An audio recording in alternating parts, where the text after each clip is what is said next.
You ask Tiger to solve. This deals with linear equations with one unknown. The final result is u equals 15/2. Let's solve it step by step. Simplify the expression. Group the coefficients. Find the lowest common denominator. Multiply the denominators. Multiply the numerators. Combine the fractions. Combine the numerators.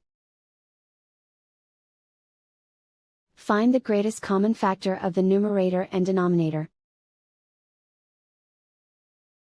Factor out and cancel the greatest common factor. Isolate the u. Multiply both sides by inverse fraction 15/2.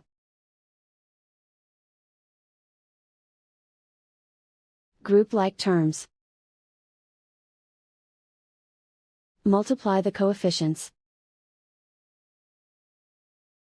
Simplify the fraction. Remove the ones.